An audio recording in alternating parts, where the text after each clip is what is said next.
registrado, só um minutinho.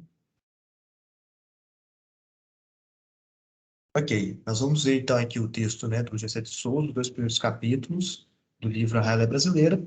E, de fato, né, como a Camila estava colocando, essa questão da superficialidade, talvez, dos conceitos, é justamente por não conseguirmos, pelo arcabouço, pela quantidade, né, de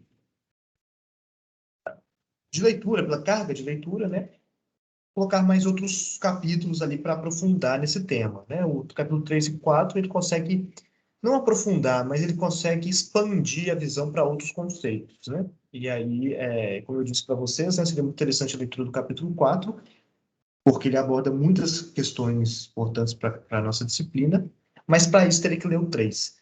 Lendo toda a primeira parte do livro, achei uma carga muito grande, logo assim de primeira, acho que poderia né, ser um pouco pesado, mas concordo totalmente sobre essa dificuldade de poder aprofundar, né, nos temas que ele mesmo propôs. Total. É até difícil, né, criar ali um diálogo quando a coisa está mais sendo introdutória. Na verdade, esse texto é uma introdução, né, é a primeira parte de um livro que vai aprofundar em temas específicos, mas também para a gente aqui vai ser uma introdução para a nossa disciplina, porque nós vamos tratar justamente das desigualdades, das homogeneidades e dos discursos sobre o Brasil, que se expandem territorialmente ou podem também ser olhados, né, a partir das regiões. Nós vamos ainda ter esse momento para discutir melhor essas categorias de análise, mas muito inserido no que você está colocando aí. Acho fantástica a sua fala, Camila, né, sobre essa categoria do discurso sobre, né, ter, não sei se é isso que você utilizou, a ideologia, qual foi a palavra que você utilizou? Não, eu acho que eu senti falta de uma explicação que levasse em consideração a forma como a economia funciona, as categorias da economia. Eu acho que quando a gente vai falar sobre o brasileiro, a gente não tem como falar só do brasileiro sem falar do mundo todo, e é muito fácil você falar que o brasileiro o Brasil é o que é por causa do brasileiro. Eu acho que quem é o brasileiro e a ideia que a gente tem que é o brasileiro influencia, sim, a unidade coletiva está aí, a gente realmente se vê como um país tropical, um país que tem muito calor, mas não tem como explicar, por exemplo, a gente não ter uma indústria desenvolvida por causa disso. Eu acho que tem muita coisa por baixo disso. Tem uma estrutura econômica que interfere muito mais do que a gente pode falar sobre essa questão da unidade coletiva. Perfeitamente. Ó, pessoal, então, já pegando carona aí na fala da Camila, vamos fazer dessa forma, tá? Quem quiser já se inscrever para falar, lembrando que essa participação ela é totalmente livre, tá? Se quiser falar sobre experiências próprias, leituras de outros textos, traga para nós. Mas, enquanto a avaliação de participação, que substitui a resenha, como eu já havia falado na última aula, a ideia é trazer aspectos do texto, né, por dizer, substituir a resenha. Mas aqui não vou ficar tão preso nessa questão de se está sendo avaliado ou não. Eu gosto mais dessa espontaneidade, tá? Antes de passar a palavra para os inscritos, para quem não esteve na última aula, nós temos aí talvez colegas novos, eu não consigo fazer esse controle aqui agora, os textos obrigatórios, né, que é passado para cada aula, deve ser entregue uma resenha, que é o que nós estamos discutindo no começo, que deve ser entregue no próprio dia da aula, né? Pode ser durante a aula, antes, durante, depois, mas que não passe da data da aula em que foi passado o texto. E essa resenha pode ser substituída por participação ativa em sala de aula. Síncrona, né? Substituída porque, caso você não queira fazer uma resenha, queira vir aqui na aula, participar e tal, isso pode acontecer. O melhor é quando é somado, faz a resenha e fala sobre ela aqui na sala de aula. Acho super legal quando isso acontece e isso vai ser registrado. Então, vamos lá. Igor Dias. Deixa eu ligar a câmera aqui. Só vou pegar um gancho nessa fala da Camila, que eu concordo com tudo que ela disse. realmente falta, igual você tinha falado, Pedro, a gente seria bom, né, ler o livro inteiro para realmente poder fazer uma crítica do que o autor está falando, mas pegando só esses dois capítulos e essa fala da Camila, que eu tenho o mesmo pensamento, tipo, já de cara, tipo, na primeira página, assim, do capítulo 1, já no último parágrafo da primeira página, ele já coloca um parágrafo sobre a África, que eu fiquei, tipo, ele até coloca aqui no texto que existem diferenças, interesses políticos e econômicos, né? Mas quando ele fala que ele coloca muito em cima, tipo, de disputa entre tribos rivais, entre diferentes religiões, a situação atual da África, as guerras que tem, a situação da África, ele coloca muito, eu acho que ele coloca muito em cima disso, como principal motivo para o que está acontecendo. Tipo, não, igual eu falei, não sei como é o resto do livro, mas, por exemplo, ele deixa de citar todo o período, as décadas do imperialismo europeu na África, da partilha da África, que foram, assim, geram problemas catastróficos até hoje, e coisas que acontecem ainda, tipo, se pegar na última década, a invasão dos Estados Unidos à Líbia, por exemplo, o que que a Líbia virou hoje, enfim, coisas que acontecem ainda e aconteceram no último século e que são, para mim, pelo menos, o principal motivo da situação de vários países da África hoje.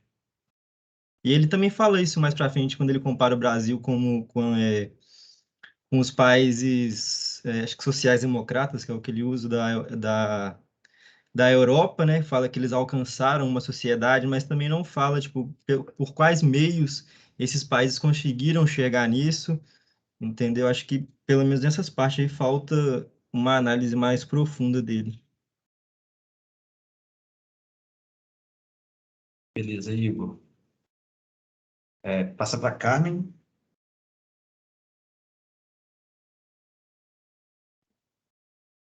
Ah, pronto, ligou. Só o comentário que eu queria fazer, no caso, eu não vou fazer uma crítica, mas é algo que eu queria registrar. Eu chamei a Camila mais cedo para a gente conversar desse texto, quando eu acabei de ler ele, né?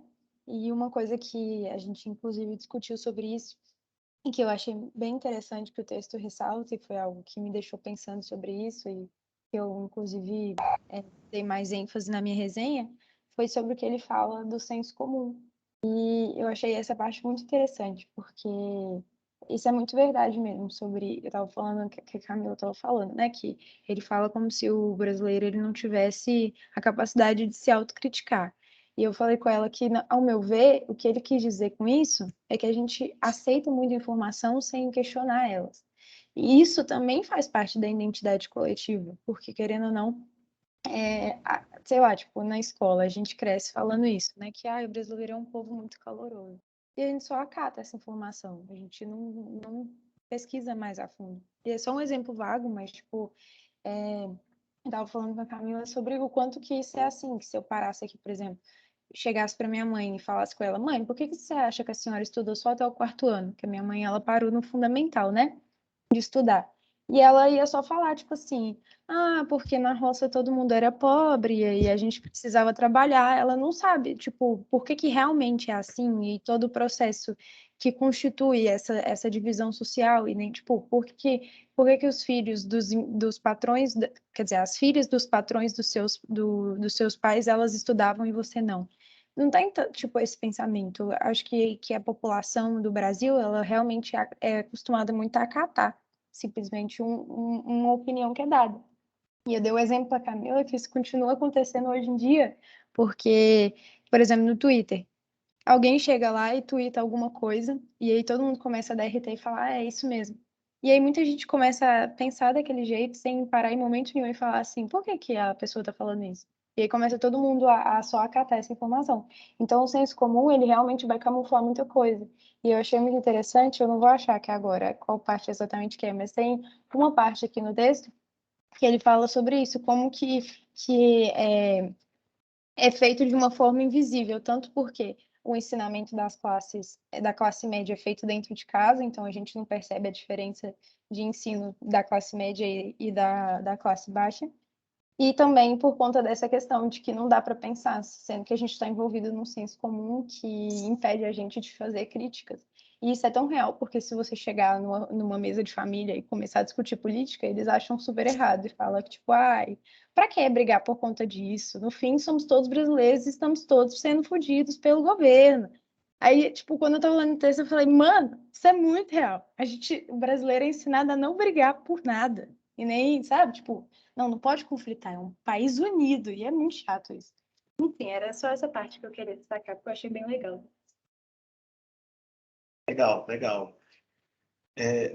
Olha, gente, na hora que eu for comentar algumas falas aqui, às vezes eu uso eu tento colocar uma palavra para eu tentar traduzir o que vocês falam. Se eu usar uma palavra que não é o que vocês estão querendo dizer, me corrijam, tá? Mas vamos lá então. Bernardo? Isso, oi, estão me ouvindo? Eu estou. Então, eu acho que indo um pouco na direção do que a Camila comentou, acho que o primeiro problema, assim, que eu tive com esse texto mais de cara, assim, quando, principalmente no segundo capítulo, ele faz uma distinção, né, da questão econômica, que para mim é uma coisa que não fica muito clara, sabe? Ele destaca que a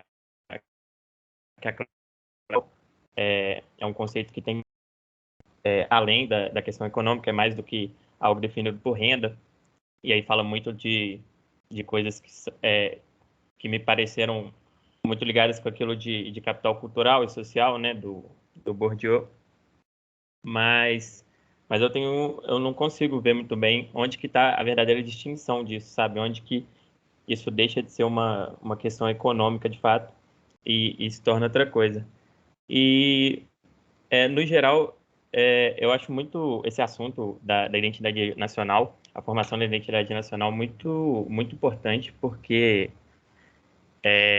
ajuda demais, né, a gente pensar como que se dá a construção do projeto societário, de uma sociedade, se ele se dá coletivamente. Mas eu senti falta, pelo menos por enquanto, de que ele faça uns paralelos melhores, porque ele chega a fazer uma comparação com a combatividade da sociedade francesa, né? E a gente, que não é um paralelo muito bom, muito válido fazer essa comparação do Brasil com um país europeu, especialmente uma potência imperialista igual a França. E aqui na América Latina a gente muitas vezes fala sobre isso, né? Sobre como que no Brasil as coisas acontecem diferente de outros países, próprio Equador, Venezuela, Cuba, até a Argentina, muitas vezes. Então, isso. Mas acho que é importante a gente pensar na construção da sociedade brasileira em comparação com outras sociedades no mesmo contexto, né? E eu acho que é isso, as primeiras impressões que eu tive.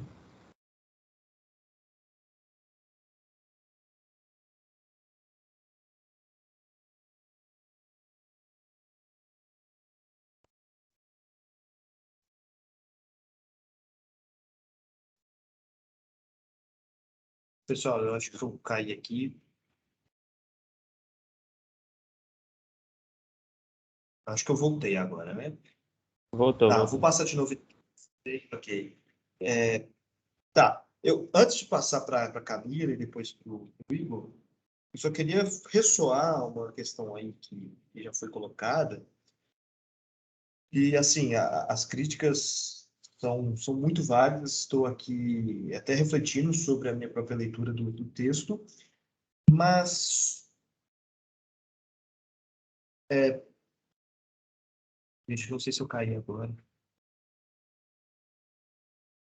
Não, tá funcionando. Caiu não. Ok. Sobre a questão do objetivo do texto, né?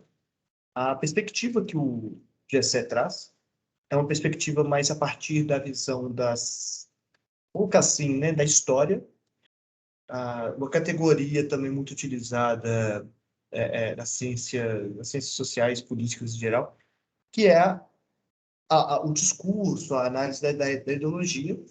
E aqui, gente, o objetivo dele está entender algo que é a subjetividade da percepção do próprio brasileiro médio, que ele vai chamar de ralé brasileira, e esse nome é intencionalmente pejorativo, para tentar entender a visão desse brasileiro médio sobre a própria nação, né? Então, aqui tem um enfoque que ele não está tentando explicar a coisa em si, mas explicar a percepção da coisa pelas suas subjetividades. Tanto que ele vai dizer que a subjetividade é muito importante para entender a objetividade. Quer dizer, entender a subjetividade nas suas formas objetivas de ser, né? Então, só quero fazer esse parênteses para, talvez, alocar, né, o texto onde ele se propõe a estar, tá? Mas vamos lá, então. Camila?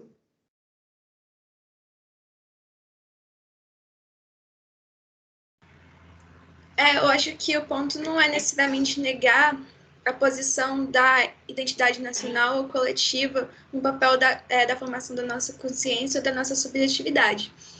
Eu acho que não colocar ela como fonte primária, sabe? A gente não é o que é por causa só da identidade coletiva. E, inclusive, pesquisar de onde veio essa necessidade de estabelecer uma identidade coletiva. É claro que a gente se organizou de várias formas durante a história da humanidade, mas a forma como que a gente se organiza em estados nacionais atualmente, ela é nova e ela existe um motivo para a gente se organizar dessa forma. E ela é uma formação recente, a gente não existia a mesma formação dos estados na época do feudalismo, apesar de ter naquela época também a identidade nacional para unir os pequenos feudos. A gente se organiza agora de uma forma muito específica e isso é muito diferente. O Marx, no final do Capital, no capítulo 23, ele fala sobre a acumulação primitiva, a assim chamada acumulação primitiva. E aí ele fala que o que deu espaço para o capitalismo surgir foi você dissociar o camponês da terra. Isso forçou ele a vender a sua força de trabalho. A gente é livre para poder vender a nossa força de trabalho. E o autor ele fala muito dessa questão de liberdade e igualdade, que ela é falsa no capitalismo. Mas de onde é que vem essa falsa noção de igualdade e liberdade? Vem da raiz da economia. Vem quando a gente acha que é livre, mas tipo assim, tenta não trabalhar. Tenta não submeter, vender a sua força de trabalho. A gente não tem mais a terra para poder sobreviver de subsistência. Isso atua muito mais forte no questão de como a gente vê o mundo. A gente vai lá e a partir disso a gente consegue impor sobre a sociedade várias categorias capitalistas. São elas competição não, esqueci a palavra. Mas é aquela necessidade de você desenvolver as forças produtivas extremamente rápido, toda hora que a gente está sempre nessa necessidade de desenvolver. E onde é que ficou o Brasil nessa história toda? A gente ficou para trás. Eu acho que essa noção da gente não conseguir fazer uma autocrítica, da gente ter igual ele fala, uma reflexão estreitada, ela é típica de países periféricos. E nem vou falar só de países periféricos, tipo assim, tenta conversar com um norte-americano, um estadunidense, para ser mais específico. Tipo assim, você vai ver a mesma falta de autocrítica, você vai ver o mesmo senso comum que é terrível. A Terra plana surgiu lá. Então, acho que a gente não explica o Brasil pelo que é o brasileiro, como o brasileiro vê o mundo. Porque como a gente vê o mundo, além da identidade nacional que foi imposta sobre a gente tem um motivo do porquê que essa identidade nacional foi imposta sobre a gente. Por que teve a necessidade de surgir o Estado Nacional? Por que não surgiu antes? Por que eles começaram a se formar há pouco tempo atrás? Porque não, a história da maior parte das histórias dos países nacionais ela é recente. Se olhar 300 anos atrás, você não vai ver a Alemanha da forma que ela é hoje. Você vai ver várias... a Alemanha em si, ou então os Estados Unidos, é tudo muito recente. Tudo isso surge meio que coincide com a ascensão do capitalismo. Então, a minha crítica era só para poder dar uma ênfase a isso. Não é negar que não tem identidade coletiva, mas é falar que existe uma raiz muito mais profunda do que ela. Camila, muito bacana essa visão que você coloca, inclusive fazendo essa comparação entre a ideia da acumulação primitiva, e eu queria só pegar uma carona, assim, só para talvez me expressar melhor usando o seu próprio exemplo, né? Quando Marx consegue entender a acumulação primitiva e conseguir entender como que o trabalho teve que ser associado à terra e à própria família, o próprio Thompson, né, o no livro Costumes em Comum, tem um capítulo, esqueci o nome do capítulo que é importante aqui. Ele fala sobre a percepção do camponês sobre esse processo, né? Sobre as reivindicações da terra a partir das próprias percepções de vida. E ele vai para autos de julgamento, ele vai para poesias realizadas elaboradas pelos próprios camponeses que estavam sendo desapropriados naquele momento, né, da lei de cercamentos. E eu acho que é legal essa questão que a visão materialista de Marx, né, é indispensável para entender o Capital, mas a ideia é mostrar que a história dos vencidos, né, aquela lá que é da vivência, né, e como que eles percebem aquela história. Algo que eu acho que é o Hobsbawm que fala isso. Ele fala o seguinte: o historiador às vezes peca muito ao não conseguir, ao dizer o que aconteceu naquele momento, né, da história, isso ele faz, mas ele não consegue captar a percepção de quem estava naquele momento da história, né?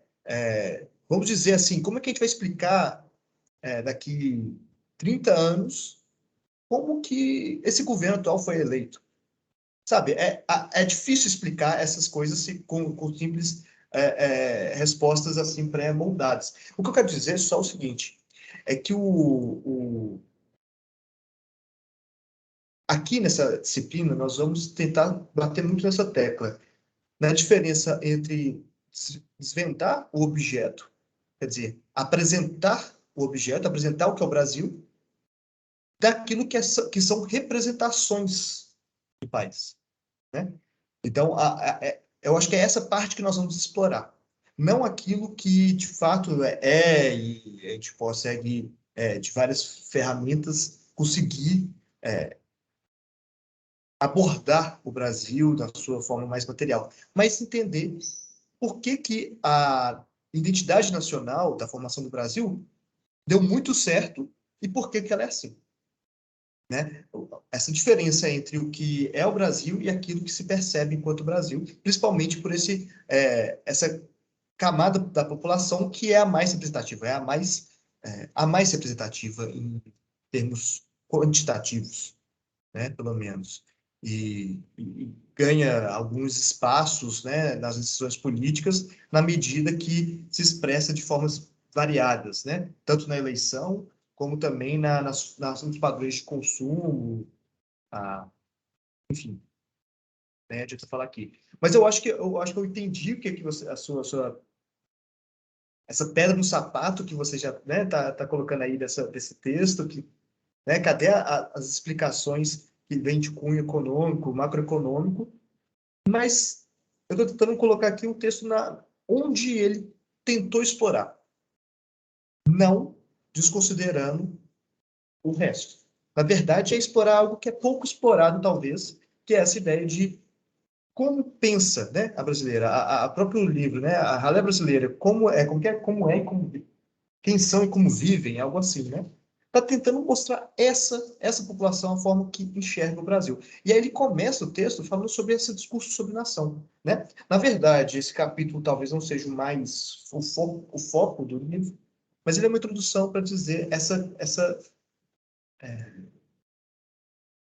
tentando abordar essa dificuldade que temos de entender o brasileiro na sua forma de pensar sobre si próprio, pensar sobre o que é sociedade, pensar sobre o que é as reações que se tem sobre o próprio país.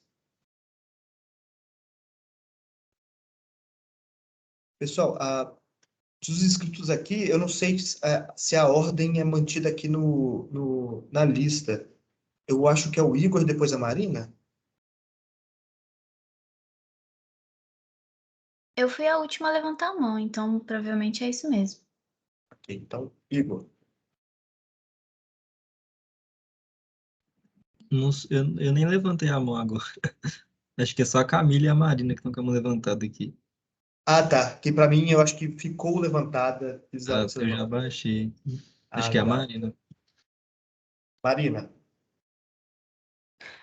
É engraçado, assim, com essa sua fala, professor, assim, escutando a Camila dizer as considerações dela, eu tive um outro olhar para o texto que eu ainda não tinha pensado. Só que enquanto eu ia lendo o texto, eu fui concordando com tudo com o que ele disse, porque eu meio que fui me identificando com as falas dele. Então, eu percebi que ele disse sobre muitas coisas que hoje são pautas de discussão, assim, em rede social, né? E pessoas que têm essa intenção de quebrar tabus e de trazer alguns assuntos à tona, como, por exemplo, isso de dizer que a gente vive numa meritocracia, sendo que, na verdade, é tudo questão de herdar privilégios, né?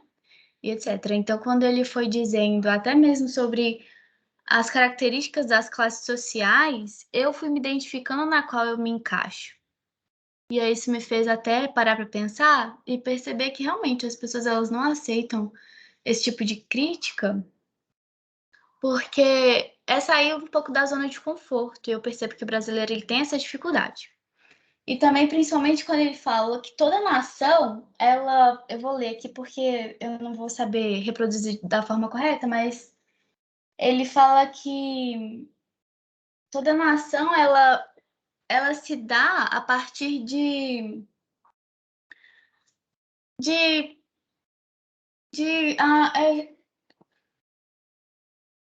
calma que eu tô tentando achar a palavra certa.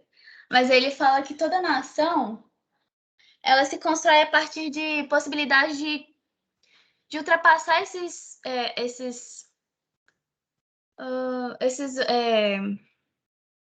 essas dificuldades entre os povos, né?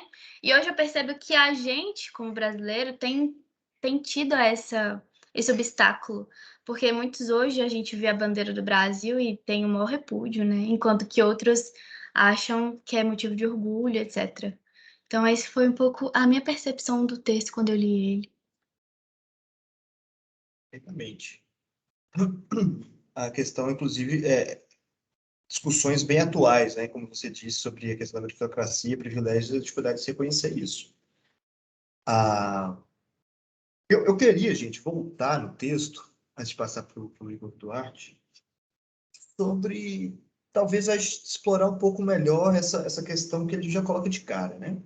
O Igor Dias estava falando sobre esse incômodo de como que ele coloca a África assim de cara, como uma espécie de basicamente um senso comum, né, Igor? Não sei se você teve essa impressão também de o que é a África, assim, e logo um texto de um autor que fala que entende tanto sobre as estruturas de racismo, sobre tanto essa questão da não história única, e solta uma dessa, né? Mas aqui, gente, eu acho que assim, vamos tentar explorar desde o começo a ideia que ele fala de identidade nacional, a importância de se ter um mito fundador da unidade territorial.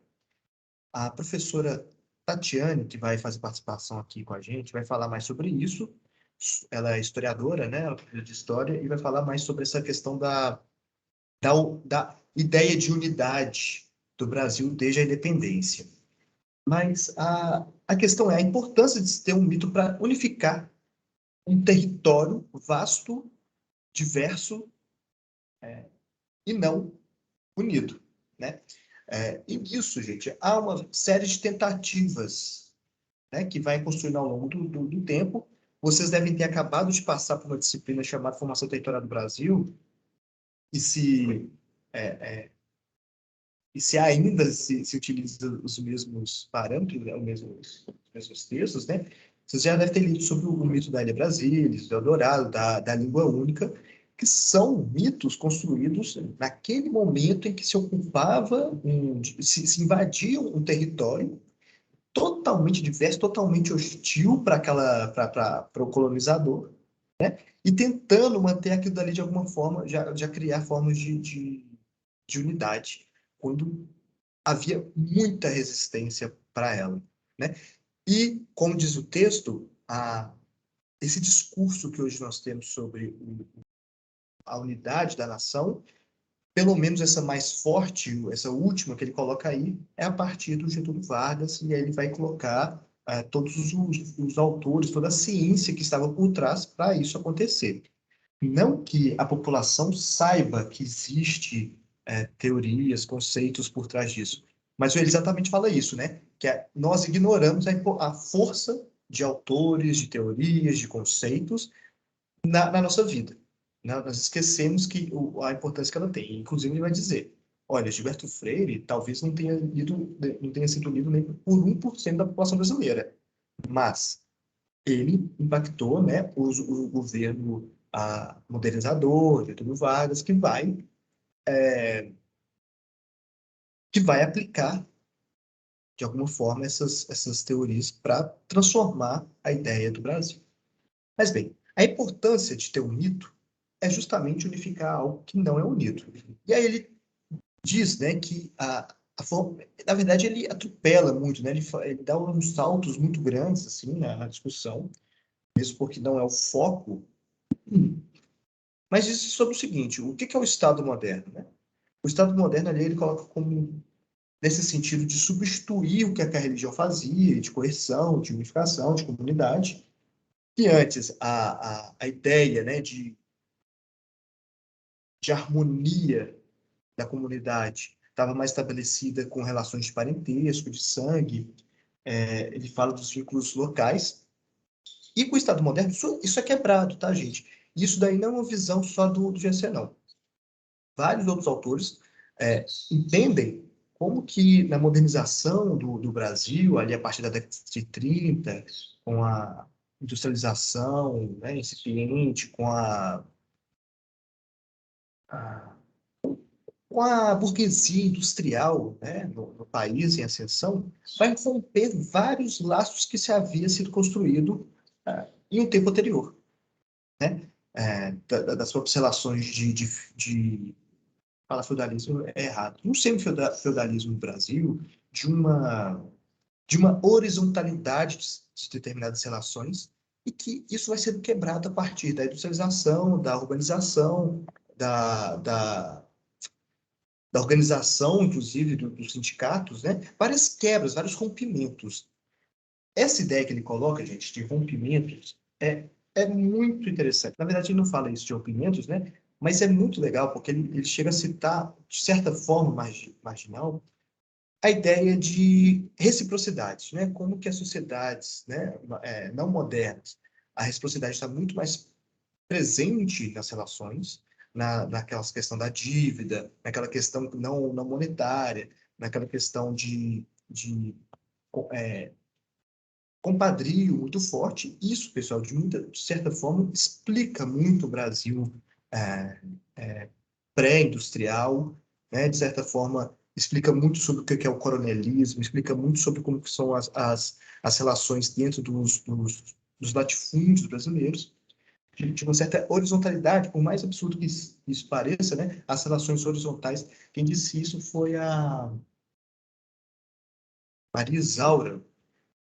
Eu tenho um texto dela sobre mandonismo muito legal, que fala sobre como que esse momento, né, da década de 30, 40, foi fazendo essas quebras, e que, com a burguesia, há uma ruptura, né, dessa questão das dívidas, das reciprocidades, e as coisas começam a mudar. Enfim, a ideia de construir, né, o que ele fala de salto nacional, é necessário trazer novos significados para o Brasil se construir enquanto algo único, né? Então, é nisso que ele vai começar a construir, né, a ideia dele.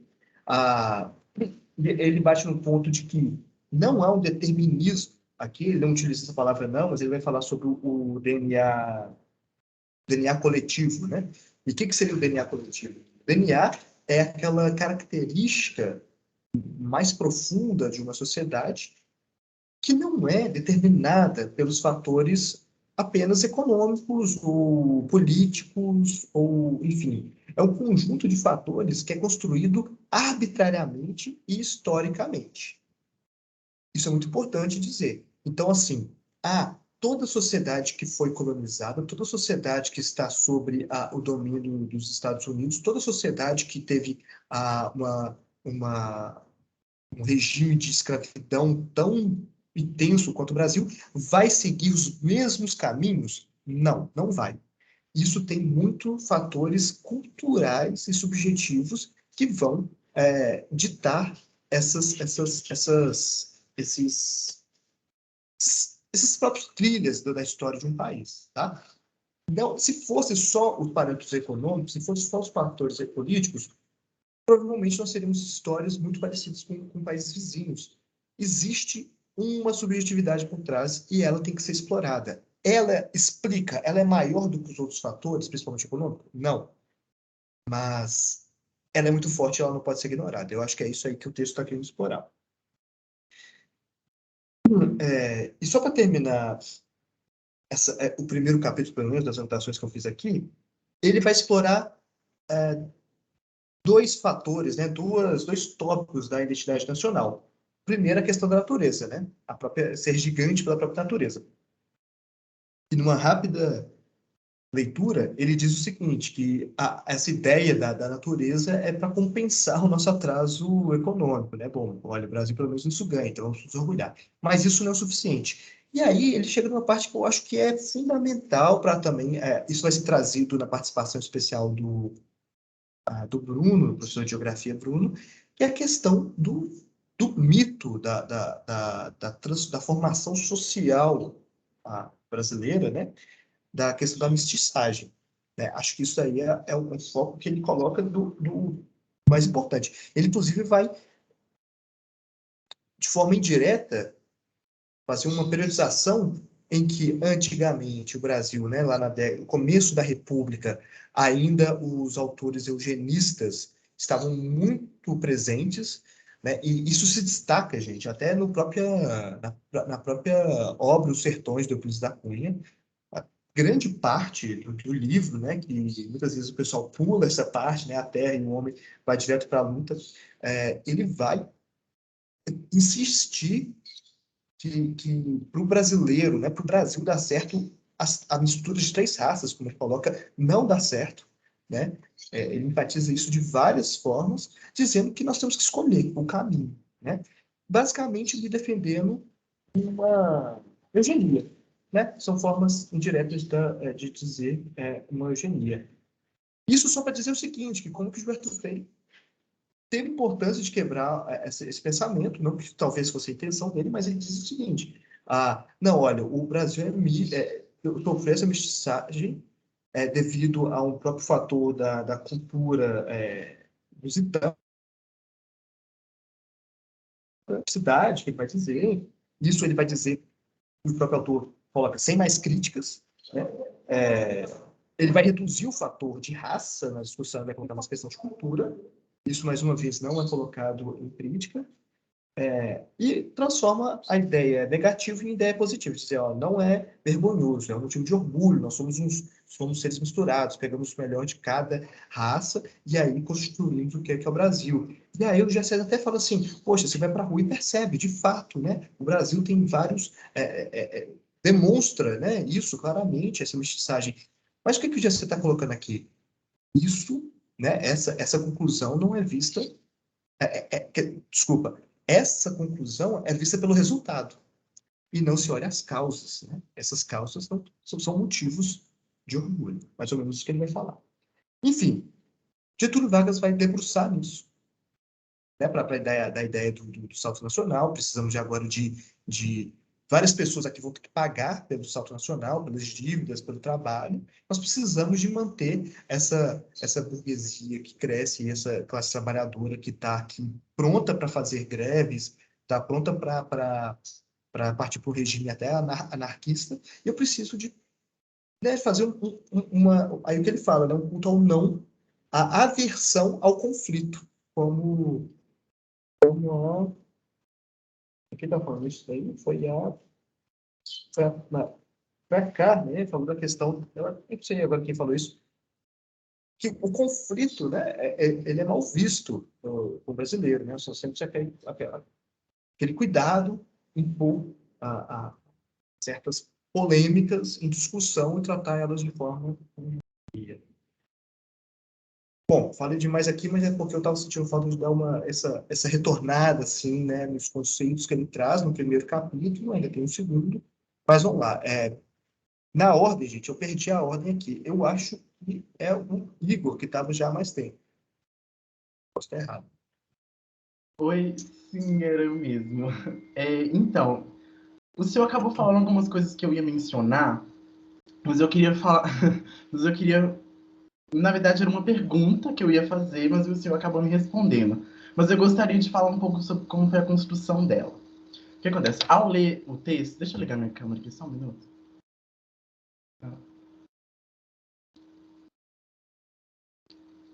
Acho que apareceu. É esse aí. Então, ao ler o texto, eu percebi, eu consegui linkar muito. Eu consegui linkar muito com Michel Foucault. Principalmente quando ele traz a questão do texto do livro do Gilberto Freire. E aí, a questão do Michel Foucault que me trouxe foi que na obra do Foucault, ele fala muito sobre a questão do poder.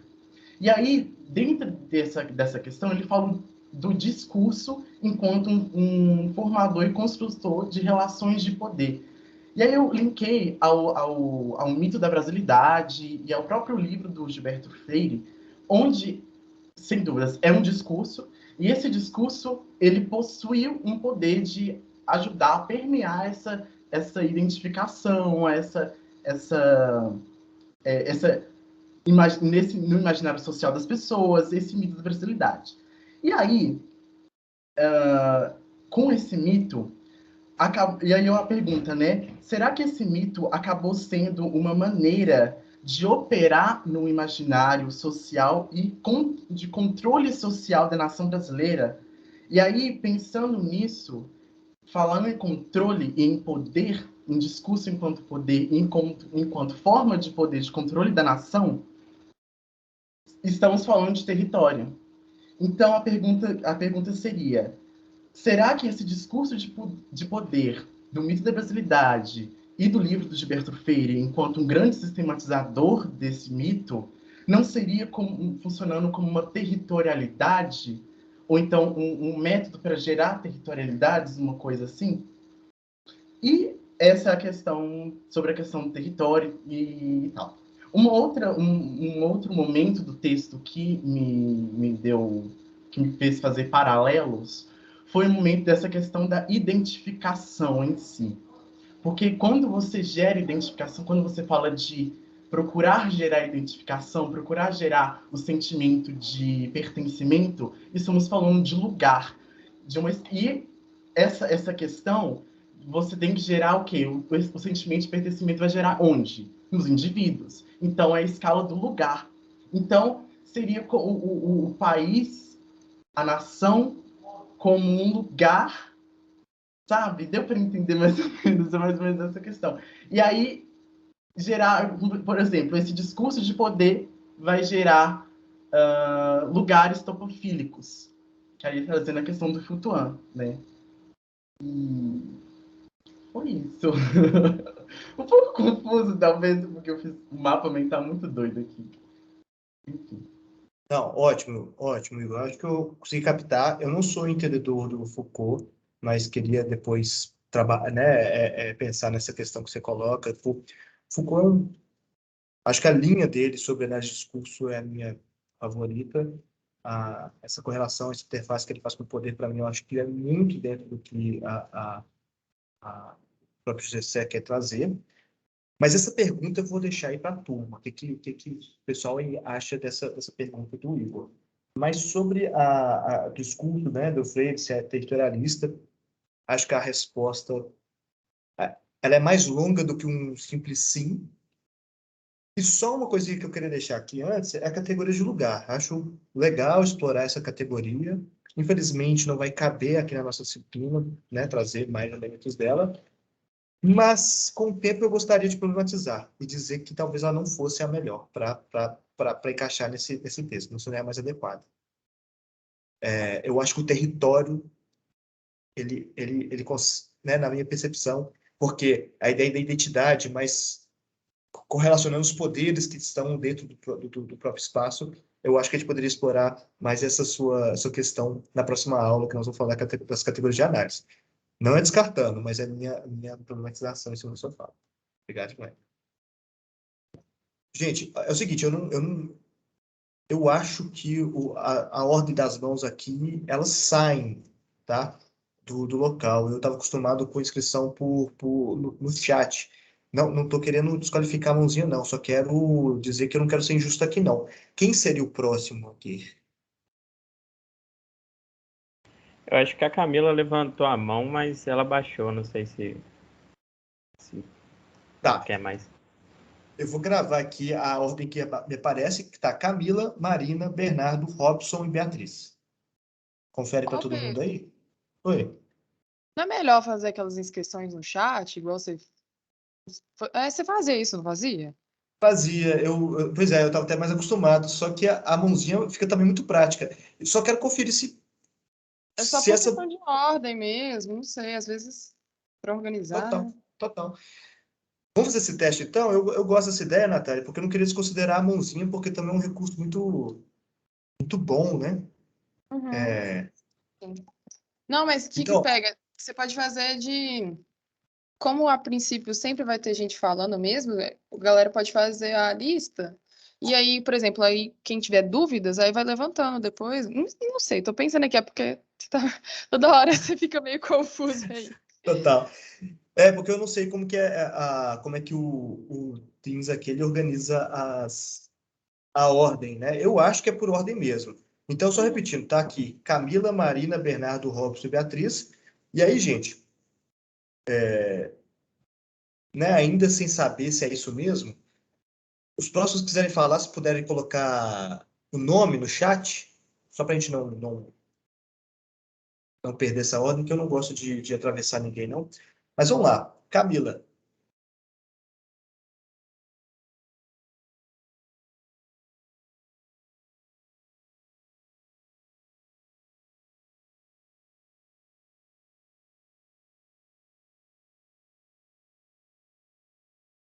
Camila.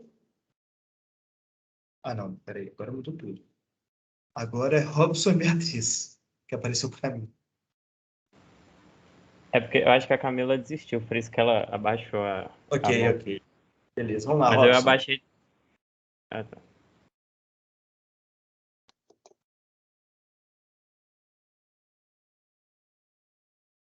Pode ir lá, Robson.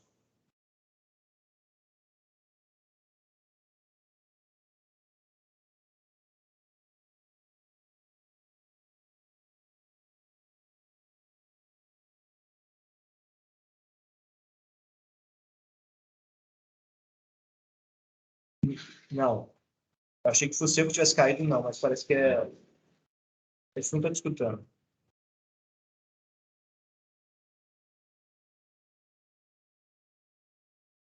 Antes eu tava, viu, Robson? Eu vi você falando, mas depois.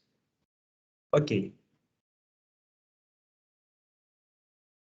Aí, pessoal, aproveitando para dizer, a minha intenção é ficar aqui na nossa aula até no máximo 8h30, tá?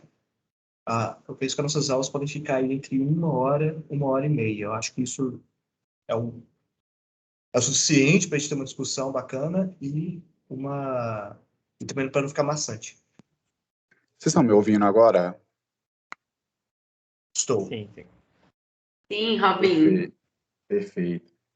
Então, teve uma questão que eu achei muito interessante, professor, que, né, pensando em qual contexto, né, o Getúlio se utilizou, e esse ideal da brasilidade foi disseminado no Brasil, né, e pensando em como foi feito isso.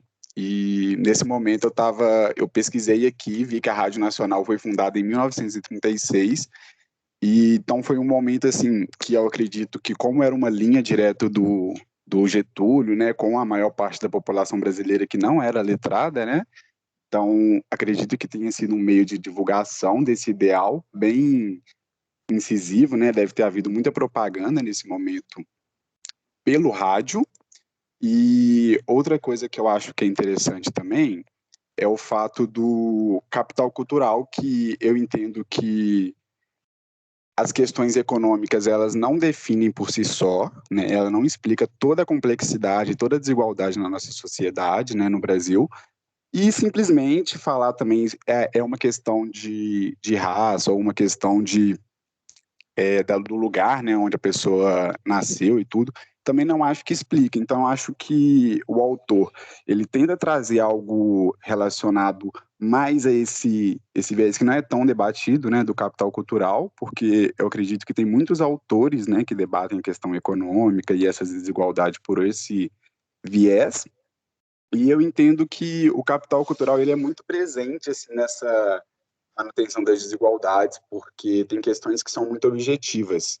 Por exemplo, o próprio autor fala sobre uma criança da classe média que cresce vendo seu pai lendo jornal, sua mãe lendo um romance, e ele dá outros exemplos, enquanto uma criança da ralé, né, como diz o autor, não tem essa imagem, não tem essas referências próximo a ela, né? Então é uma questão objetiva. Muitas vezes o pai e a mãe dessa criança têm que trabalhar assim, 12, 15 horas por dia, não tem, né, esse mais do que vontade de ler, né, mas não tem tempo mesmo, e a criança ela acaba se ocupando e buscando outras referências. Então, eu entendo que isso acaba permanecendo essas questões, né, que já são, parece que pré-definidas ao nascer.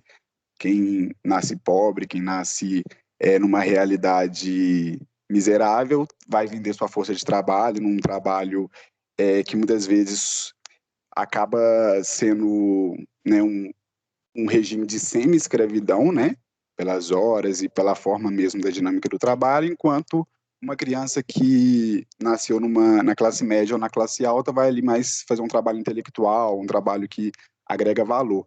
Então, acho que eu gostei muito, né, dessa abordagem dele, e é isso, assim, minhas interpretações sobre o texto e tudo. Tô gostando do debate, né?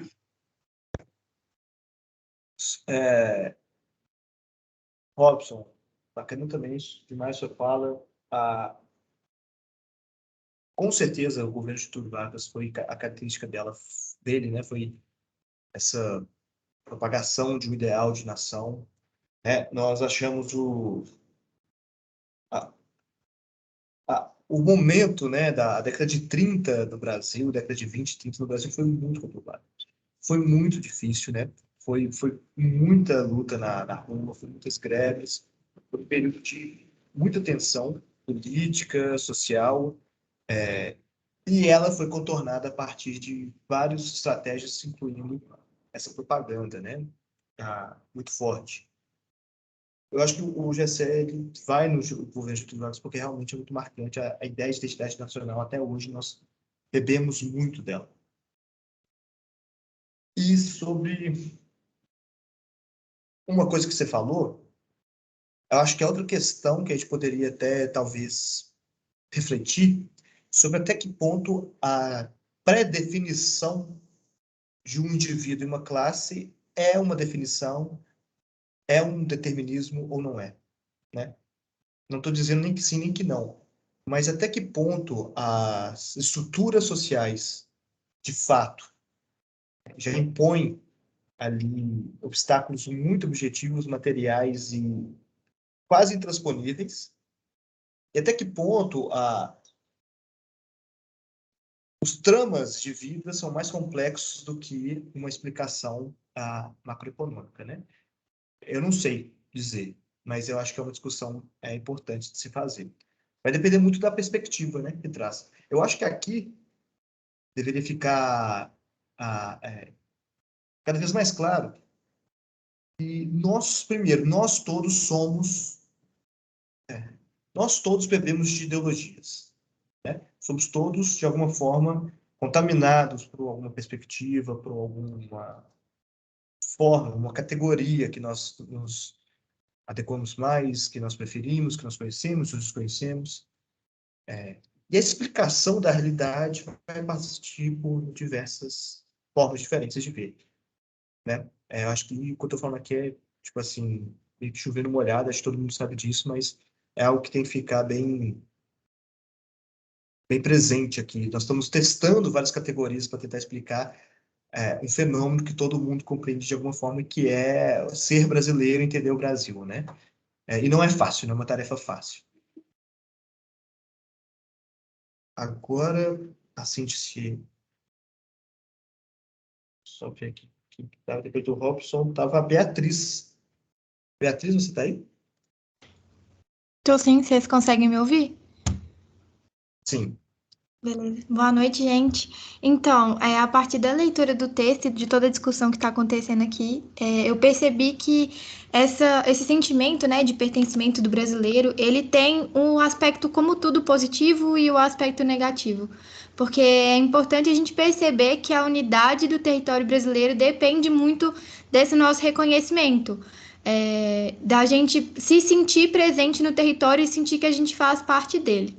Mas, ao mesmo tempo, também, né, como os colegas já disseram aqui, é importante a gente perceber que a gente está inerente em uma sociedade que ela já vem sendo dominada por alguém e alguém sendo dominado nela. Então, logicamente, a classe dominante vai tentar manter-se no domínio e a classe dominada vai tentar ultrapassar esse domínio. E aí vem o que ele fala da questão da meritocracia, né? Que muitas vezes colocam como se fosse só questão de querer. E logicamente que o querer ele é muito importante, tanto que se não fosse isso a gente não estaria aqui. E acredito que muitos de vocês, assim como eu, faz parte da classe mais pobre. Então a gente está aqui para tentar mudar essa realidade. Mas é algo muito complexo e a nossa história também é algo muito recente. Ele coloca como base a história da França, mas já é uma história mais consolidada nessa parte de buscas, assim, quando o Brasil estava se consolidando enquanto país, enquanto nação, nesse ideal de buscar o que era o Brasil, a França já era consolidada. Então, assim, a gente vai sempre buscando tentar mudar isso e tentar melhorar. Não acredito que o brasileiro seja tão inerte nas coisas, esperando o mundo acontecer, como acaba muitas vezes por transparecer, né? Normalmente a gente vê muito essa ideia de que o brasileiro ele é muito parado, ninguém vai pra rua. Só que assim, eu acho que as lutas elas são constantes e a história vai se fazendo com o tempo, não é de uma hora para outra que a gente vai conseguir mudar isso. Então, eu acho que as coisas têm se mostrado num cenário diferente. Apesar de tudo, o brasileiro é um povo que, assim, né, a gente viu durante a ditadura que vai à luta, que busca, assim, seus direitos, mas são coisas muito complexas e o poder, ele estabelece dominação sobre o outro. Então, é uma coisa que a gente vai melhorando com o tempo. Beatriz, a sua fala me fez lembrar, né, de algo muito importante, que fatores históricos, políticos, econômicos que atravessam vários países, né?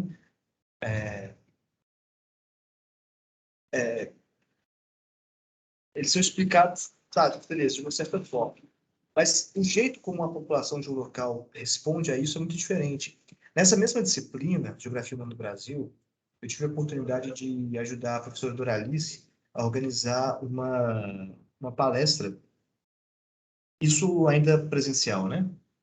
Sobre por que o Brasil. E aí era o Iad, que era ele é um estudante que nasceu no Haiti, que está, eu acho, ainda no Brasil, estudando na FMG, e a Mahamamo, que foi uma aluna minha de cursinho, que é uma apátrida, né? Depois, quem quiser pesquisar ali sobre ela, gente, falei já, é Jude, desculpa. O Jude e a Mahamamo. E eles falavam sobre o que é ser alguém de fora estando no Brasil. E foi muito rico, a gente gravou o áudio da palestra, foi fantástico, assim. Mas o que eu queria trazer aqui para vocês é sobre a questão do próprio racismo, assim, só para vocês terem uma ideia, né? Todo mundo deve imaginar, assim, imaginar ou conhecer algo sobre a história do Haiti em relação à escravidão, sobre a colonização do Haiti, né? E também das formas como ele conseguiu se tornar independente, tá? E o Brasil também, todo mundo já tem bastante conhecimento. O Jude, ele conta uma história muito bacana sobre como, né, ele não entendia as relações de racismo no Brasil. Como ele sofreu muito até entender como é que funcionava as relações de opressão. Ele não conseguia entender, porque ele foi abordado várias vezes pela polícia, e ele teve que estudar sobre o assunto até uma hora entender que ele tinha que estar com a camisa da FMG se ele quisesse andar à noite. Isso até um pouco assim, tapadas, né? Todo mundo sabe como que essas relações de opressão acontecem no Brasil, mas o que é mais interessante é que alguém que veio de um país que sofre por relações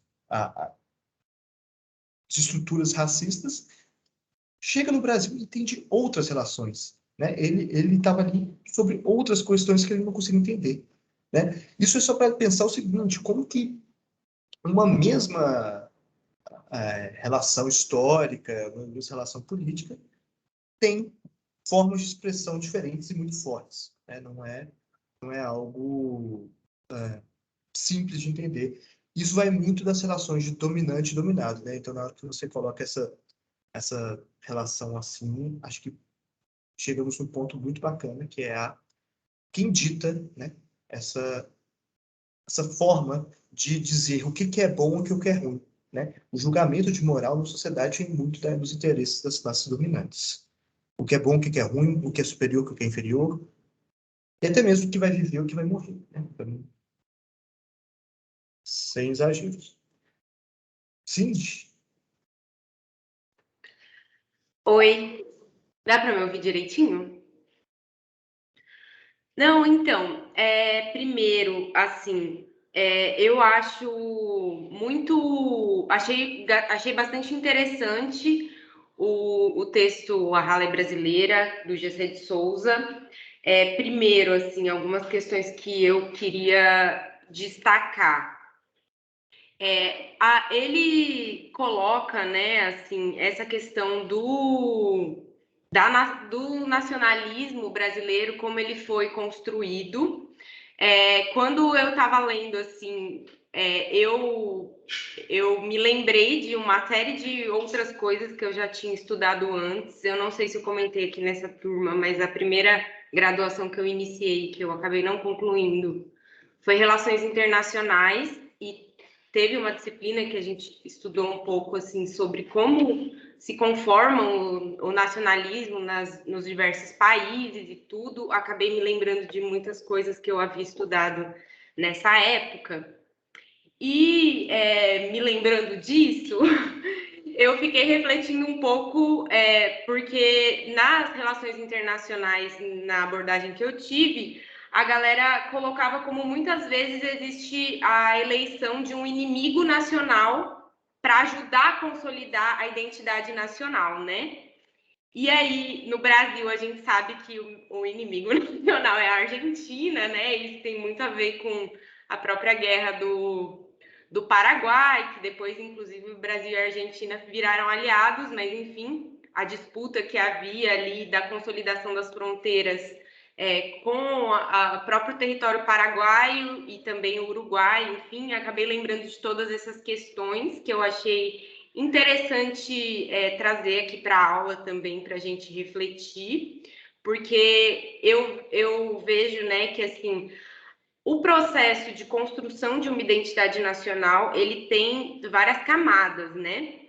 E nesse sentido, eu achei que essa questão da eugenia, né, que é colocado, e que o próprio Robson, acho que falou bastante sobre como também, né, existe essa hierarquia racial que acabou se estabelecendo no Brasil e que privilegia, né, os corpos brancos, os corpos lidos como brancos, e como os corpos lidos como branco no Brasil muitas vezes não são lidos como brancos em outros lugares. Toda essa questão que você estava falando agora, de como as pessoas que vêm de fora enxergam as relações raciais no Brasil.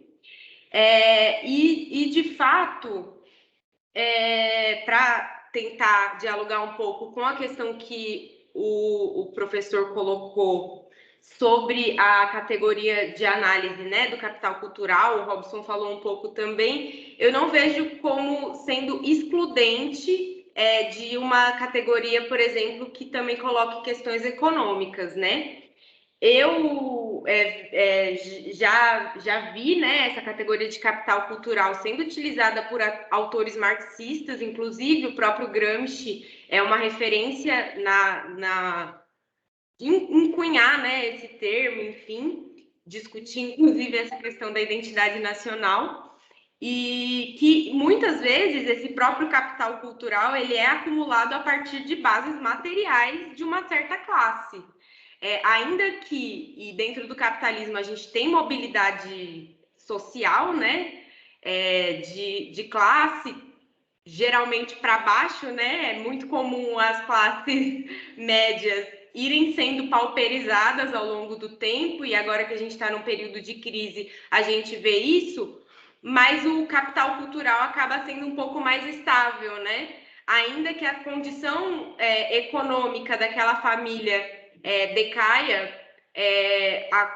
o capital cultural que essa família acumula, ele não se dispersa, né? Muitas vezes é o que a gente fala de... Eu lembro que minha mãe falava assim para mim, você estuda porque conhecimento ninguém consegue tirar de você. Então, esse tipo de coisa, né, que também eu vejo que não seja excludente, apesar de eu também ter gostado bastante da abordagem que o autor traz em relação ao capital cultural. É isso. Bacana demais. Qual que é o nome do... Desculpa, você falou do marxista que faz a leitura sobre a capital cultural, eu não consegui pegar o nome dele. É o Gramsci. O Gramsci, ele é um autor italiano, ele tem sido bastante mal lido na minha avaliação, o Celinho concorda comigo também, professor Célio, que tem muita gente que fala que lê o Gramsci de forma muito institucionalista, né? Porque o Gramsci, ele acaba privilegiando mesmo algumas categorias que estão na superestrutura, né, do marxismo, assim, que o marxismo coloca na superestrutura. O capital cultural é uma delas, né? Total. Mas, assim, o Gramsci, ele é um autor marxista, né? E ele também coloca essas categorias de análise. Fantástico. E assim, bacana demais. Eu acho que você não tinha comentado não sobre as relações internacionais e, poxa, eu acho que assim vai ajudar muito se você nos ajudar aqui com essas categorias, com essas perspectivas acho que vai ser fundamental aqui para a gente. Dependendo, né? Você falou aí da sua abordagem, é a institucionalista, qual que é? A sua abordagem. Ah, não. Eu mesma saí das relações internacionais porque eu não me dei bem com aquele trem, não. A maioria da galera lá era institucionalista. E eu, sinceramente, não tenho paciência para esse trem, não. Eu reivindico o marxismo como uma categoria de análise, como uma teoria que consegue explicar muito mais coisas do que, por exemplo, o institucionalismo, mas, enfim, tem o seu lugar, respeito, mas não boto muita fé, não. Eu perguntei sem cara de julgamento, mas no fundo a gente sabe que as relações internacionais são muito, né, assim, é muito forte essa visão. Bacana demais. Querendo fazer um gancho, gente, acho que para a gente também conseguir pelo menos dar conta aqui dos dois capítulos, eu acho que a segunda parte, o segundo capítulo, eu acho que ele vai falar algo que eu não queria deixar de citar aqui para a gente colocar na roda. Que é acho que talvez forçando um pouco aqui a barra, mas é uma interface com o próprio aspecto que nós estamos vivendo hoje do neoliberalismo, tomando conta, assim, da nossa forma de pensar, né? O GC, no segundo capítulo, ele vai falar sobre as desigualdades e como que elas foram institucionalizadas, não, foram justificadas, né? No sentido de se tornar justas, e como que a modernidade tem papel nisso, né? Como que ela entra.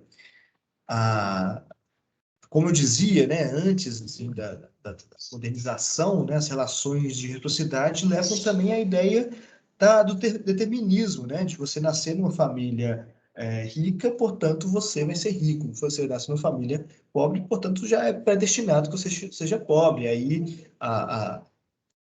existem várias relações assim de aceitação dessas questões, mas o que a modernidade nos traz e o próprio neoliberalismo vai reforçar é o rompimento da ideia de classe. Não desfazendo as classes, mas tirando qualquer ideia de pertencer a uma classe, né? Se é que isso já houve em algum momento, né? Essa percepção começa a perder mais força ainda. E coloca essa ideia de você estar dentro de uma classe dominante e uma classe dominada apenas como um mérito, né? Uma classe, não nem sempre dominada, mas uma classe, vamos dizer assim, para diferenciar uma classe baixa e uma classe média, é questão de mérito de cada um, e não como resultado de uma estrutura social que coloca esses obstáculos, coloca essas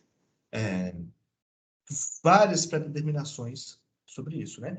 O professor Bruno vai nos ajudar a entender a questão sobre racismo e classe no Brasil, né? Eu estou contando aí que a gente dê conta de avançar nessa discussão. Eu nem né, tenho audácia de tentar falar sobre esse assunto, mas o que é o mais interessante é que se a sociedade, por si só, que é desigual, produz as desigualdades, essa ideia, essa noção de que é a sociedade que produz desigualdades é descartada.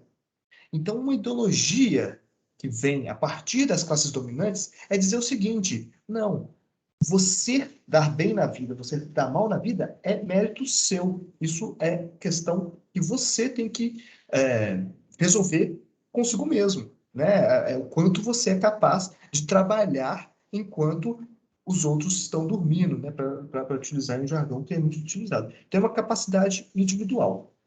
Isso tem muito a ver com a ideologia do neoliberalismo enquanto uma ideologia, não só enquanto uma economia política, mas como também uma ideologia.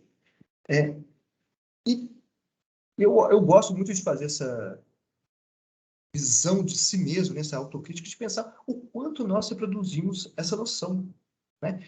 Enquanto está presente na nossa vida essa perspectiva de que a individualização do problema, né, e também da solução, é algo que está muito presente na nossa forma de pensar. Queria até fazer essa provocação de alguém conseguir pensar em algo que você faça você mesmo, né? Esse tipo de reprodução, de pensamento, ou conheça, né? Esteja presente aí de uma discussão que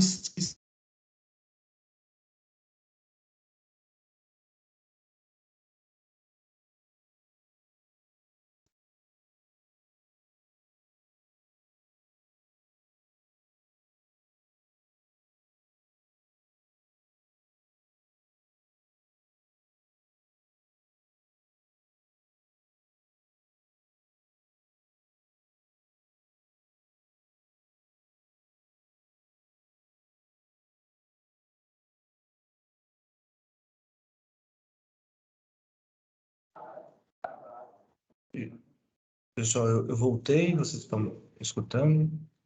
Voltou, tinha caído. A gente não pegou o final da fala. Beleza. Mas, enfim, essa provocação mesmo de pensar se alguém consegue identificar alguma forma em que entende essas relações individualizadas. Eu tenho acompanhado mais essa. Acompanhado não, bem marginalmente, na verdade, só observei uma discussão sobre aquela própria palavra, sobre empoderamento, né? Enquanto essa palavra pode refletir sobre uma espécie de de retirar o sentido de classe e voltar mais ao sentido de indivíduo, como que ela é individualizadora, enfim, é uma provocação que eu queria colocar aí para vocês refletirem, se alguém aí tem um exemplo melhor.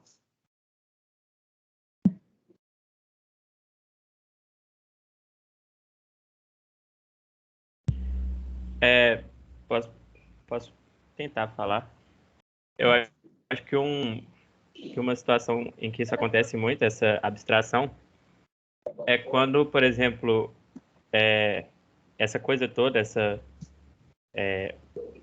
esse sistema neoliberal, ele te leva a pensar que a gente está em competição até, mas que essa competição não é, por exemplo, com as pessoas que a gente se importa, sabe? Como se, por exemplo, você não tivesse competindo pelo pouco de lugar ao sol com seus amigos, com seus entes queridos, sabe? te coloca numa coisa abstrata, assim, de você pensar que, eu quero subir com os meus, assim, sabe? Como se essa corrida não estivesse te colocando contra eles ao mesmo tempo. Eu acho que isso acontece na escola mesmo, nas relações pessoais, e eu acho que é um exemplo. Eu vejo muitos discursos, muito mesmos, nesse sentido, mas eu quero mais escutar. Beatriz. Eu acho que uma outra questão também que a gente acaba esquecendo é como esse discurso ele fica meio que implícito na gente, né?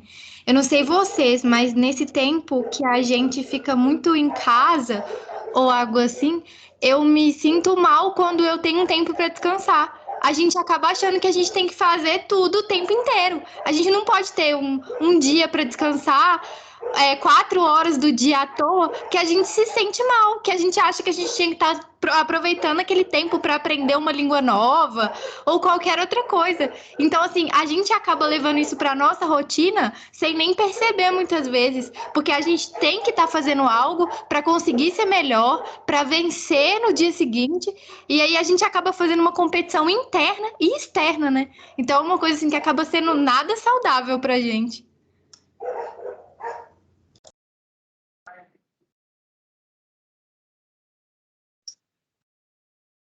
Gente, eu acho que eu acho que eu caí aqui. Não, né? Eu estou me escutando aqui. Obrigado, Beatriz. Concordo. Isso acontece muito. Robson?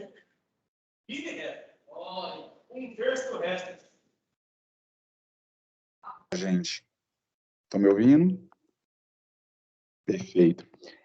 Só uma coisa assim que linkando com um pouco o que o professor disse, ideia da palavra empoderamento, e trazendo uma reflexão para algo que eu vejo assim bastante, né, nas redes sociais, em músicas que eu escuto. Assim, só um parêntese antes. Eu acho que a nossa sociedade ela carece de representatividade de pessoas fora do que é posto historicamente, né? Pessoas brancas, pessoas ricas, esse padrão tanto estético, né, que vai além da questão física, de aparência, né? E como a gente vive um momento onde que as redes sociais deram voz para muitas pessoas, acaba que algumas pessoas, com um discurso, ao meu ver, vazio, tomam, né, espaço. E as pessoas querem ter alguém para se espelhar. E nesse sentido, tem a questão desse empoderamento, e um termo que eu vejo sendo muito usado é a favela venceu, né, para se referir a artistas, né, e músicos, jogadores que saíram da favela e que têm, assim, eu acho super válido, né, eles mostrarem que, apesar de ter saído de uma realidade, que eles conseguiram, de uma forma individual, superar os seus próprios desafios, mas isso não representa a maior parte das pessoas que moram na periferia. Quando a gente tem, por exemplo, uma mulher negra bilionária usando um colar milionário, né? Isso significa que ela sim está quebrando paradigmas, né? Ela está quebrando barreiras, posto dentro daquilo que é posto, mas para a maior parte das pessoas isso não muda estruturalmente, isso não tem uma mudança objetiva na vida dessas pessoas. Então acaba que a gente reduz, né, questões consumistas, questões individuais a algo coletivo, né? Como, sei lá, comprar um carro é uma conquista. Assim, então, acho que isso tem muito a ver com essa questão do empoderamento, né? Com essas questões que as redes sociais vêm trazendo para a gente discutir nesse momento, assim. Então, é só uma reflexão, né? Linkando com o que você disse. Robson, na verdade, acho que você leu minha mente, assim. Até os próprios exemplos, das expressões que você utiliza, é algo, como eu disse, exatamente. Não acho inválido, mas é um reflexo, sim, de uma individualização do problema e da solução. Eu acho que é reflexo, sim, de uma... já ouvi falar também do empoderamento via consumo, não deixa de ser um empoderamento, mas tem que ser alocado no lugar dele, né? Não é a favela enquanto uma estrutura social, enquanto uma representação, uma superestrutura da sociedade, resultado de uma causa muito maior, que é a desemprego, expoliação urbana, acesso à terra no Brasil, e nós vamos ver isso um pouco, né, no nosso texto da ciência da próxima na outra, né, um indivíduo da favela que vence é um caminho neoliberal de vencimento. Acho que você conseguiu aqui, pelo menos, captar exatamente o que eu queria dizer. Igor, e depois Cindy.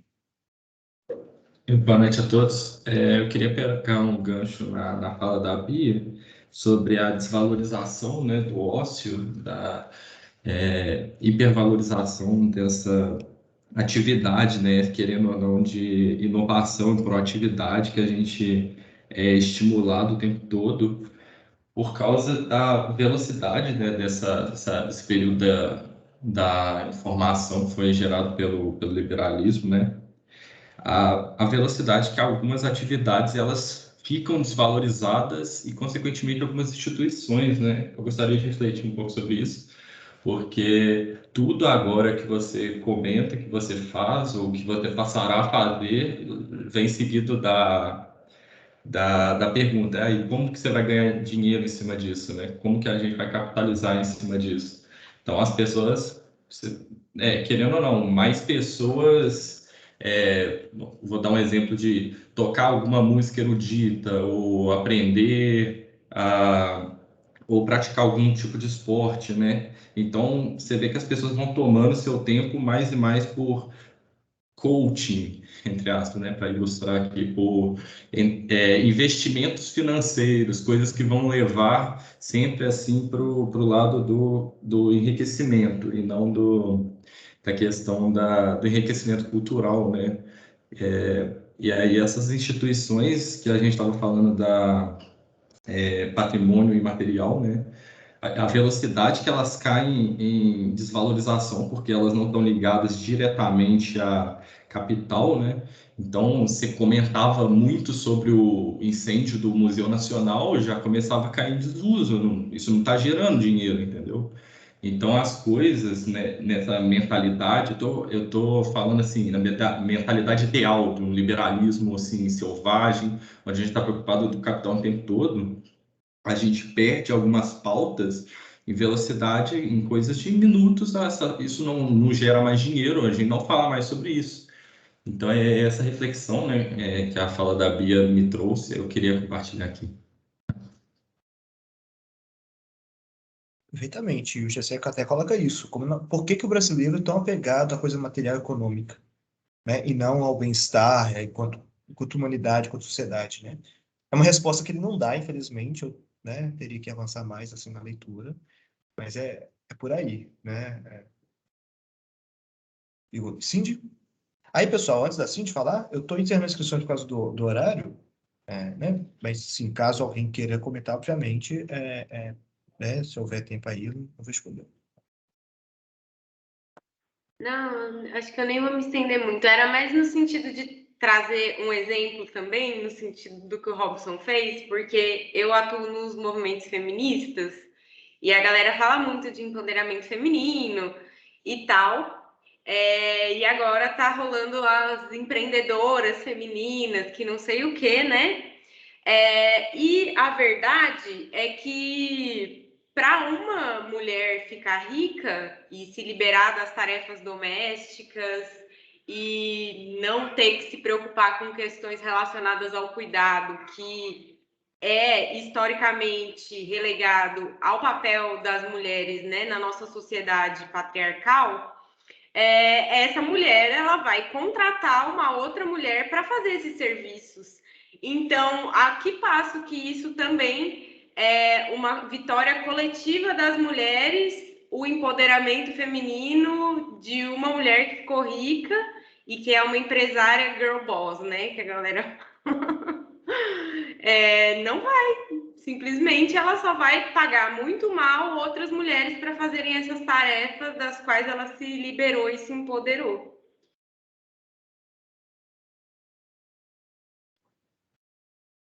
exemplo, assim, acho que, né, cirúrgico dessa discussão, né?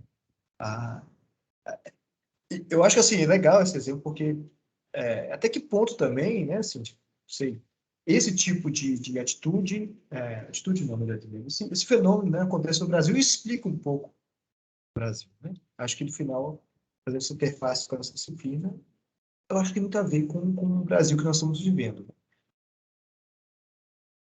Enfim, eu acho que eu não dou conta, assim, de poder desdobrar esse exemplo de tão rico que ele é, assim, de coisas que a gente pode tirar disso, né?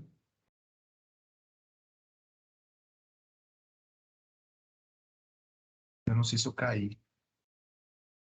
Não, não. Caiu, não. Ah, tá.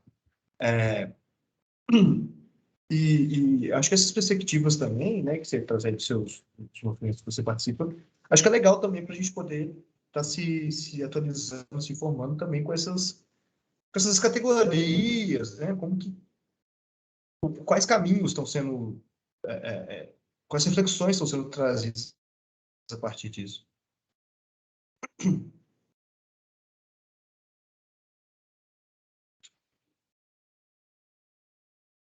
Pessoal, tá dando uns fluidos estranhos aqui para mim, não sei se eu que estou caindo. Vou desligar aqui a câmera por um tempo para ver se recupera. Eu tô ouvindo normal. Ah, tá. Eu que estou ouvindo vocês de forma um pouco chiada, mas... Então, gente, acho que hoje a gente deu conta aí de fazer uma discussão bem rica e uma crítica bacana sobre o texto. Espero que isso ajude aí quem esteja ainda com alguma dificuldade de escrever a resenha, né? Eu acho que de alguma forma pode ajudar ou fica mais complicada ainda de resumir essa discussão. Achei muito rico, muito bacana, assim. Eu não consegui nem fazer metade dos comentários que eu gostaria de fazer, mesmo porque eu acho que a ideia desses nossos encontros é exatamente isso. Eu quero escutar, eu quero aprender as visões que vocês trazem aqui, com as diferentes categorias, com as diferentes experiências, tramas de vida, para enriquecer a nossa visão aqui sobre o mesmo texto. Para a próxima aula, nós vamos ler 2 textos, tá? A carga de leitura vai ser, eu não fiz a contagem não, mas um pouco maior, talvez. Ah, nós vamos ler 2 obras sobre 2 categorias diferentes, que uma sobre território e outra sobre região. Eu imagino que você já tenha alguma carga de leituras, né, ou experiência com essas categorias de outras formas. Vai ser interessante trazer também. E outras categorias, como apareceu hoje, né, já o lugar, por exemplo. E eu espero encontrar vocês aqui na semana que vem para a mesma discussão, tá? Inclusive, trazendo os elementos que nós vimos hoje, somado à leitura do texto. Alguém aqui me perguntou sobre o livro Conceitos e Temas de Geografia. Ele, gente, eu consegui, né, fazer essa digitalização, mas, desculpa, eu extraí da internet o texto que está liberado, mas não consegui subir ele inteiro no Moodle, por causa do tamanho dele. Então, eu tive que cortar na metade. Quem quiser o texto todo, vocês encontram na internet. Se alguém não encontrar de jeito nenhum, eu tento subir ele no Drive e passar o link para vocês baixarem. E também tem na biblioteca, que está, até onde eu saiba, aceitando aluguel de livros, né, empréstimo de livro a partir de encomendas, tá? Então, fica aí o convite, porque é um livro muito bom, porque ele aborda todas as categorias, né, ou grande parte das categorias, de uma forma bem interessante, né? Primeiro conceitual, depois na prática, vale a pena. E também postei o texto inteiro de onde encontro o nosso texto sobre territórios, desculpa, que são várias visões sobre a categoria. Acho que vale a pena também dar uma folheada, principalmente no próximo texto depois do Souza, que é do próprio Saquet, que é o que está organizando o livro, tá? Acho que a leitura dos dois vai ser mais interessante ainda. Então, Luiz, essa ideia já foi colocada, mas eu acho que não vai ser possível. Mas todos os links, tudo, gente, tudo que for do nosso interesse aqui, que for do nosso necessário, vai estar no Moodle, tá? O Moodle é o nosso local que está centrado lá. Inclusive, links eu vou colocar lá também, tá? Caso alguém tiver problemas em acessar algo do Moodle, pode me mandar uma mensagem, e-mail, que eu consigo responder.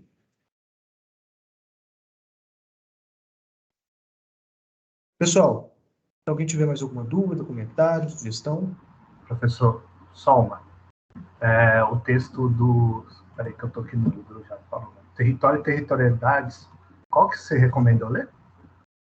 O capítulo? Porque não vai dar para me ler tudo, não. Não precisa. O texto são 2 textos obrigatórios. Sim. O sobre território é do Souza, chama Território da Divergência e da Confusão, em torno das imprecisas fronteiras de um conceito fundamental, que está no texto, no livro do Saquet e do Expósito, não sei. Tá? Território da Divergência, está no nosso plano de trabalho, que se encontra no Moodle também. Tá bom. Gente, tem mais a dúvida aí do Wagner?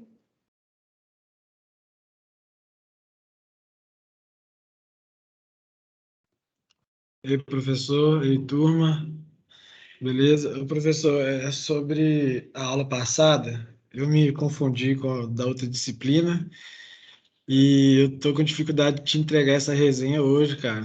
Eu pensei em passar o final de semana fazendo ela e eu queria ter essa oportunidade. Você acha que eu consigo para te entregar na segunda-feira? Por gentileza? Ô, Wagner, eu vi que você mandou um e-mail para mim, eu não consegui responder porque não foi via Moodle, então eu não consegui te responder. Faz o seguinte, manda um e-mail para mim diretamente do seu e-mail para o meu, para a gente conversar. Pode ser? Obrigado. Aí eu consigo te responder lá, que eu tentei te responder, não consegui lá. Tá joia? Pessoal, muito obrigado pela aula, foi bacana demais, gostei demais da participação, espero que na quarta-feira que vem aí tenhamos uma discussão tão rica como essa. Muito obrigado, até a próxima, gente. Boa noite. Obrigada, boa noite. Boa noite, obrigado. Boa noite. Boa noite. Gente, falou. Boa noite, gente, até mais. Boa noite. O Pedro, Tô aqui ainda. sou eu. Só posso falar um negócio, um minutinho com você? Na verdade, eu pedi um Claro, favor. claro. Tá, só vou parar aqui a gravação.